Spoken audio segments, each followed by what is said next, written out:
O convidado da entrevista de hoje é uma das pessoas que eu mais gosto de seguir no Twitter, porque ele costuma trazer lá no perfil dele uma quantidade maravilhosa de informações que geralmente são negadas pra gente em espaços de educação mais formais.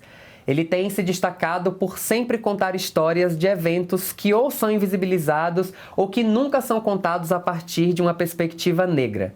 Para além do Twitter, ele também tem feito palestras, cursos, eventos e recentemente lançou até um livro, sempre nesse esforço de fazer um resgate e uma disputa das nossas narrativas a partir dos nossos olhares.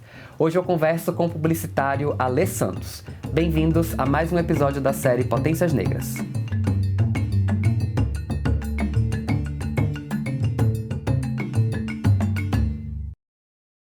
Alê, querido, que bom ter você aqui no canal, que bom que a gente conseguiu se encontrar para poder fazer essa gravação. Que ótimo, fico lisonjeado aí de estar com você, acompanho bastante ele também, poxa, que bom que a gente conseguiu. Também acompanho muito o seu trabalho, sou bem seu fã e muito bacana ter você nesse projeto. Obrigado. E eu queria começar pedindo para você se apresentar, falar um pouquinho de você, como o Alê Santos se apresenta. Eu sou Alê Santos, eu sou escritor, eu publiquei recentemente o Rastro de Resistência, que é meu livro, mas eu escrevo para sites, colaboro com o Intercept, com a Vice, com a Super Interessante, escrevo para o Twitter, sou escritor transmídia, fui roteirista da live do Shark Tank Brasil. Cara, onde tem texto, onde tem imaginação, eu estou escrevendo por aí, cara. Que maravilhoso, a parte da imaginação é incrível. E eu comecei a acompanhar teu trabalho, assim, eu descobri você no Twitter, e acho que foi um pouquinho por ali que você começou a ficar conhecido, ganhar visibilidade. Como que foi essa coisa, esse movimento de começar a escrever as threads no Twitter, contando as histórias que você conta? Foi desesperador.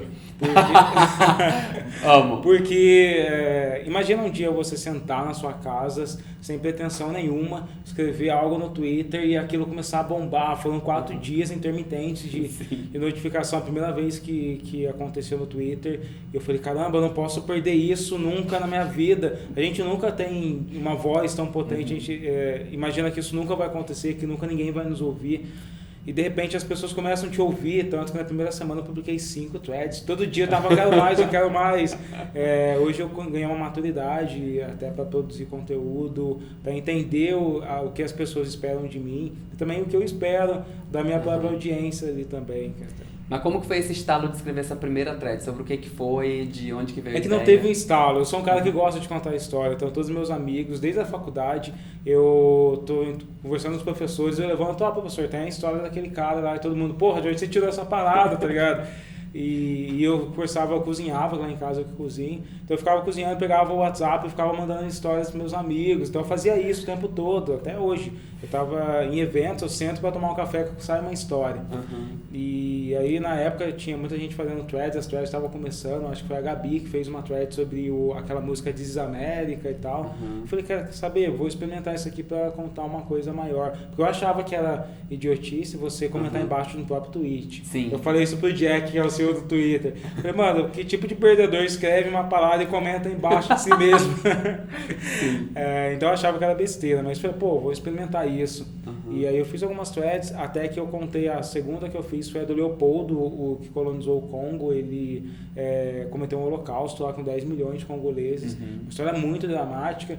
Eu esperava que alguns amigos fossem ver e fossem falar, porra, esse cara realmente é muito cruel. Mas não, o primeiro tweet da minha thread atingiu 1 milhão de visualizações.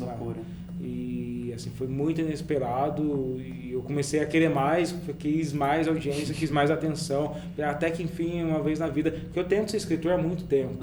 E até eu cheguei a desistir de ser escritor. Porque eu fui publicado internacionalmente e nenhuma porta se abriu para mim. Falei, porra, essa parada não me dá dinheiro, só me dá frustração. E de repente, do nada, eu escrevo algo que a minha vida quer escrever e as pessoas ouvem. Então eu fiquei desesperado com isso, cara. E num contexto muito inesperado, né? Que é o contexto do Twitter. Eu tava sentado no sofá e de repente falei, caramba, as pessoas estão gostando, estão compartilhando. Foi inesperado assim pra mim, que eu não planejei. As pessoas perguntam se eu planejei, não planejei nada. Foi muito orgânico, assim. Hoje, claro, obviamente, hoje eu planejo, hoje eu entendo o que as pessoas querem. Hoje eu sei quando uma thread vai bombar, eu consigo entender um formato de escrita que funciona para mim. Assim, eu acho que que o que é mais interessante no trabalho que você tem feito, assim, especialmente no Twitter, é o fato de que você faz um resgate importante de referências e de histórias que foram apagadas ou que são invisibilizadas, né? A partir de uma perspectiva que a gente não conhece. No momento em que a gente está precisando muito e buscando muito essas referências, especialmente a galera mais jovem, que é a galera que está no Twitter, né? Como que é o teu processo criativo, assim, e mesmo de pesquisa? Porque é isso, você conta histórias e são eventos históricos, assim, em sua maioria, que a gente, tipo, desconhece e que ninguém conta pra gente, que a gente não estuda na escola. Como que é esse teu processo, assim?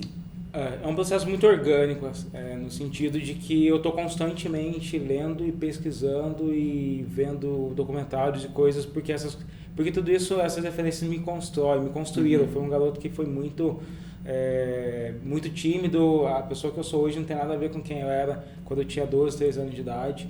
E aí encontrar esses personagens me constrói. Às vezes estou assistindo um documentário, uma série, um programa, e alguém fala o nome de um personagem, eu já olho para aquilo e falo, nossa, deixa eu pesquisar mais sobre esse personagem.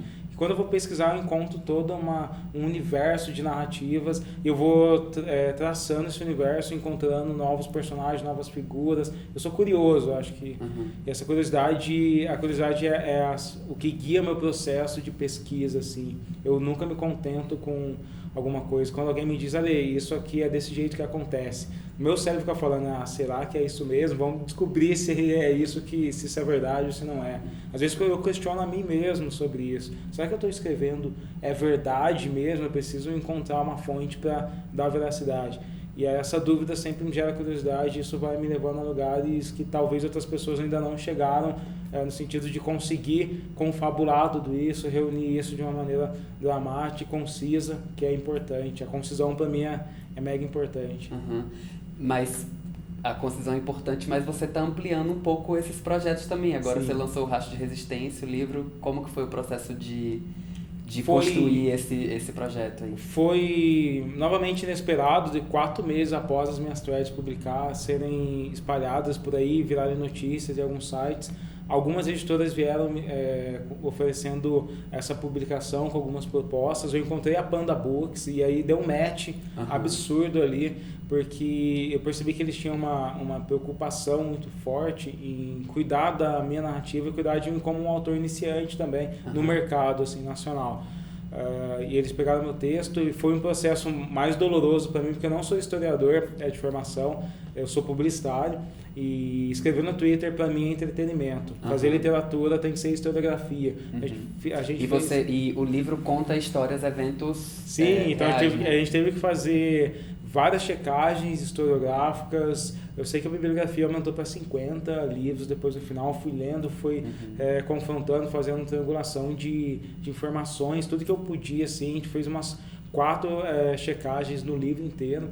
Então, esse processo eu aprendi muito sobre isso melhorou a minha escrita sobre esses assuntos, sobre história no geral. Aprendi um pouco de historiografia com isso.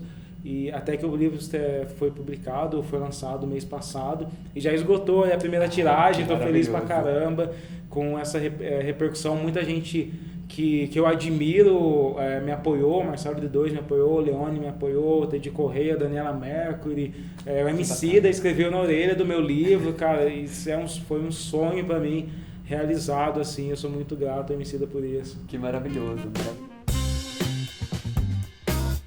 Referência é tudo. Conhecer a história daqueles que vieram antes da gente nos ajuda a ter uma perspectiva do lugar que viemos, onde estamos agora e onde ainda podemos chegar. Algumas pessoas estão assumindo o papel de resgatar referências e democratizar o acesso da população preta ao conhecimento. Uma delas é Winnie Bueno, doutoranda em Sociologia e ativista que fundou o Tinder dos Livros, projeto que conecta doadores a pessoas negras que precisam de livros. Além dela, existe Marcelo de Salete, ilustrador vencedor do Prêmio Eisner em 2018, o Oscar dos quadrinhos, com sua obra Cumbe, que mostra a resistência dos negros contra a violência da escravidão durante o período colonial. Os seus trabalhos mostram histórias do Brasil sob a perspectiva negra, indígena e periférica. Tem também Tiago Rogero, jornalista e apresentador do Negra Voz Podcast, um programa que conta a história negra do Brasil que não está nos livros, mostrando toda a nossa herança africana e os grandes feitos de negros e negras, tanto do passado quanto do presente. Quando a gente conhece nossas raízes e sabe de onde veio, fica muito mais fácil enxergar em qual direção seguir. Eu sou o Sam Santos e esse foi o Ampliando as Redes de hoje. A gente se vê amanhã. E você agora também está trabalhando numa ficção, né? Sim, eu publiquei também, isso mais ou menos no mesmo período do Rastro de Resistência, uma obra de ficção chamada Cângoma, um conto dentro de uma antologia chamada Todo Mundo Tem Uma Primeira Vez. E é um conto que eu me inspirei na música de Clementina de Jesus, e é um conto afrofuturista, não vou dar muito spoiler, mas é de um garoto que ele odiava o pai dele porque ele acha que o pai dele foi preso e isso fez a família dele se tornar uma família pobre. E quando ele vai procurar um trabalho onde o pai dele foi preso, ele descobre toda uma estratagema de uma inteligência artificial que tenta iniciar um projeto de aprisionamento de massa de pessoas pobres. Que loucura. E eu criei um universo fantástico para isso. Eu tenho um personagem que eu amo, que é a Moss, que é uma cientista gênia da tecnologia, transex, assim, que eu tenho um orgulho muito grande de ter escrito ela. Tem ilustração sobre ela por aí, que foi um amigo meu que desenhou, que foi o Douglas. E ela tá muito linda, eu vou continuar escrevendo a história desse conto, eu quero expandir isso no mundo, no universo tipo Marvel mesmo, que ela passou os próximos 10 anos escrevendo vários livros e vários contos dentro desse universo. Ah, muito bom. E querido, por que contar essas histórias dentro de todas as outras histórias que você poderia contar como escritor, assim? Eu acredito que as histórias que a gente escreve hoje vão construir o futuro de toda uma nova geração, porque as histórias me reconstruíram como pessoa, como indivíduo, assim mesmo, reconstruíram meu imaginário. E eu acredito muito no poder das histórias para exterminar os estereótipos que existem na sociedade brasileira e colocar novas figuras ali no nosso imaginário. O entretenimento tem um papel muito poderoso na sociedade. É o quarto poder da sociedade, é o entretenimento, a comunicação, né? E eu fui um garoto que assistia Cavaleiro do Zodíaco e na hora de brincar de ser Cavaleiro do Zodíaco falava, não tem Cavaleiro do Zodíaco preto, sabe? Então, que as pessoas me chamavam muito de Cirilo, de Saci, essas porcarias todas racistas. Eu morei na cidade de Monteiro Lobato, aquele racista. Foi uma bosta, cara. Eu precisei de tratamento psicológico. Que loucura. Foram 2 anos, assim, intensos. Eu não tenho amigos no ensino médio, pra você ter uma ideia. Todos eles estão queimando no inferno e eu tô super feliz, assim. Eu não tenho, de verdade. Eu comecei a ter uma vida social na faculdade, porque eu matava a aula no ensino médio e ninguém nunca me pegou matando aula porque eu ia pro lugar mais impensável do mundo, que era a biblioteca. Eu ficava lendo muito, eu lia coleção de enciclopédia, fui um cara que lia demais, assim. Então meus amigos eram os personagens que eu criava, que eu escrevia, que eu estava trabalhando com isso. Na faculdade, quando eu comecei, eu fui cotista, eu tenho um orgulho absurdo de ser cotista. Quando eu entrei na faculdade e os professores começaram a reconhecer tudo aquilo que eu tinha absorvido lendo os livros, e todos os outros colegas que começaram a perceber, caramba, aquele cara tem uma coisa de valor, e aí sim eu comecei a perder um pouco a timidez, a perder um pouco, a me valorizar um pouco mais, a me reconhecer um pouco mais. E eu comecei a olhar para essas histórias e falei, caramba, essas histórias têm poder sobre mim e têm sobre as outras pessoas também. Isso é maneiro. Esse resgate mesmo é muito necessário, assim, e nesses 2 lugares, né? O resgate da história, mas também a construção de outras histórias, e aí você tem feito um trabalho bacana de olhar para o passado, tá trabalhando numa história que reflete o futuro, isso é incrível. É porque as né? pessoas, elas não estão armadas quando elas vão no cinema. Ninguém vai assistir Vingadores falando, não vou assistir aquele filme comunista não, sabe? Apesar de depois que sai falando que o Coringa é isso e tal. Mas quando você está se divertindo, você está totalmente desarmado. E é a melhor hora para a gente conversar sobre assuntos sérios. O meu conto Cângoma é um conto que fala sobre o encarceramento de massa. Que se eu escrevesse no meu Twitter, vamos falar sobre encarceramento de massa, muitos caras haters iriam me atacar e iriam me xingar pra caramba. E ocasionalmente eles podem ler meu conto e nem perceber que eu estou inserindo, eu estou tentando criar empatia com algumas realidades de pessoas que estão encarceradas. Isso é maravilhoso, maravilhoso. E eu acho que isso tem muito a ver com a marca que você quer deixar com a sua literatura, né? Isso tem tudo a ver. Eu quero deixar uma marca de poder mesmo conversar sobre coisas sérias, coisas pesadas e densas, mas utilizando uma linguagem divertida, de entretenimento. Eu quero tentar, dentro das minhas possibilidades, normalizar a experiência de ser negro, né? De não usar ela como um fetiche, mas de fazer como Tolkien fez. Tolkien foi um cara que pegou toda a mitologia nórdica e ele construiu o Senhor dos Anéis sem estar guiado. Estou construindo uma ficção branca, sabe? E E ele usou isso, a mitologia de um povo branco para fazer isso. Então a gente pode pegar mitologias negras e fazer com que todo mundo assista, não só pessoas negras, porque o Pantera Negra fez. Então eu quero ser um escritor para todo mundo, assim mesmo, a partindo do ponto da experiência de vida de ser uma pessoa negra no Brasil. Disputando esses imaginários também, né? Exatamente. Isso é maravilhoso. Quem são suas referências? Quem que te inspira aí nesse processo também? Tem muita gente que me inspira. Lázaro Ramos é um cara que não tem como não falar, ele é um autor brasileiro de sucesso, um showman, um cara que faz muitas coisas legais assim. Eu me inspiro muito no 50 Cent. 50 Cent é um cara que ele me ajudou, sabe? Os meus primeiros heróis negros foram os rappers. No ano de 2000, eu não tinha internet na minha casa. E aí todo mundo pirateava aqueles CDs Blacks 2000 e todo mundo me chamava de macaco, de Cirilo, de todo esse tipo de coisa. Aí eu colocava o DVD na TV e via aqueles caras fodas com aqueles carros, aquelas correntes, falava, mano, vou chegar na escola, quando alguém me chamava de Cirilo, eu falava, porra, Cirilo é o caramba, eu sou 50 Cent, tá ligado? E então Nelly, 50 Cent, Usher, toda essa galera do ano 2000 foram meus primeiros heróis. Racionais, MC é um cara que me inspira muito pela genialidade dele, assim. É um cara que ele consegue falar de coisas difíceis de uma forma branda, genial, poética. Ele tem me inspirado muito. E um autor que eu quero um dia ser 0,5% do que ele foi na face da Terra é o Ariano Suassuna. Nossa. Eu amo o Ariano Suassuna, eu acho a Auto da Compadecida uma das maiores obras brasileiras. E eu me inspiro nele porque ele é um cara que... Ele tem uma frase que eu amo, que é: o que é bom para ser vivido não é bom para ser contado. Fala sobre fantasia, a gente tem que contar coisas extraordinárias, inspirar as pessoas. E ele também é um cara que ele estava lá no sertão e ele não mudava, não ia para São Paulo, não ia para a capital, não ia para a Argentina, não ia para lugar nenhum. Eu falava, quem quiser falar comigo, tem que vir falar comigo na minha terra, porque ele valorizava e tinha um regionalismo muito grande. E eu tenho esse regionalismo, eu sou cria da Serra da Mantiqueira, como os indígenas chamavam. Eu nasci lá no Vale do Paraíba e acordar todo dia, olhar para aquela serra, isso também me constrói. Eu sou um negro caipira mesmo. Maravilhoso. E é um lugar que a gente não é comum, né? A gente não está esperando. Exatamente. Maravilhoso, maravilhoso.